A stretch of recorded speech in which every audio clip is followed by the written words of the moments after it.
Ka-backyard, madalian lang 'tong vlog natin ngayon. So, mayroon kasing nagtanong sa akin kung papaano yung breeding na ginagawa natin para ma-preserve natin yung linyada, ano. So, ganito ang gawin niyo mga ka-backyard, humanap lang kayo ng inahin na malapit sa outlook ng inyong tandang. So, yung tandang niyo baka nagkaroon ng magandang record at gusto niyong paramihin.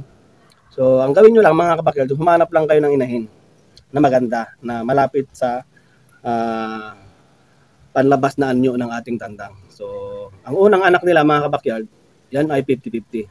Dahil yan ay first generation, 50-50 mga kabakyard.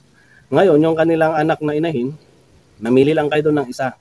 Tapos lahat, ulamin nyo na, no? So, doon sa 50-50 na yon, ibabangga mo ulit doon sa tandang, yung inahin na 50-50. So, magkakaroon ulit yan ng mga anak, mga kabakyard. So, ang kanilang mga anak ay 3/4, 1/4 na, no?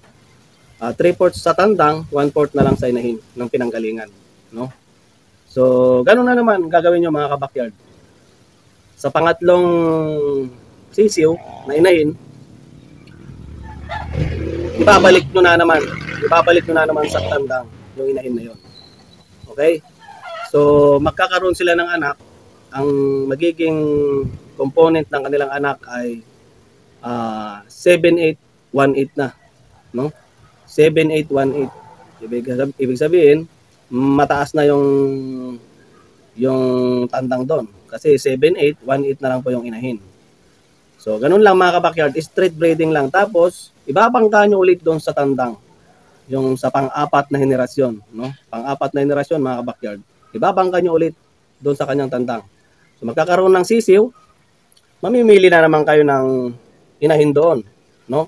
Mamimili na naman kayo ng inahin doon sa mga sisiw na 7-8-1-8. Yan, so ibabangga nyo na naman doon sa tandang. So, magkakaroon sila ng anak, yan na po ay magiging 15-16, no?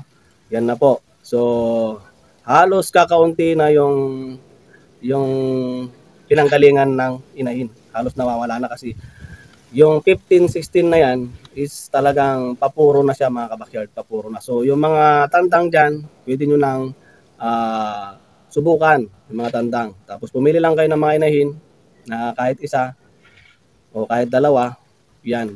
Pumili lang kayo, itago nyo at yung iba, ulamin nyo na mga kabakyard. Subukan nyo yung mga anak. Ngayon, pagka nagpanalo yung anak, halimbawa, mayroon kayong 10 sisiw, sabi mo na lang, 10 inahin, 5 tandang doon sa 15-16. So, pang-apat na generation na yon. So, medyo matagal-tagal mga kabakyard. So, pagka nagpanalo yung mga tandang, pwede nyo na lang din yan i-cross, no? Ibalik yung mga magiging inbreeding na. So, yung anak na inahin, saka anak na tandang, pwede nyo na lang pag-crossin yan mga yan. Okay? So, inbreeding na po matatawag yan. So, yun lang. Pagka hindi maganda yung naging breeding ninyo, at minsan may makikita kayo dyan, bansot. Kaya ang gagawin nyo talaga mga kabakyard is dalawang inahin dapat doon sa 50-50. Ano? Kung sa unang generation, 50-50, dapat dalawang inahin.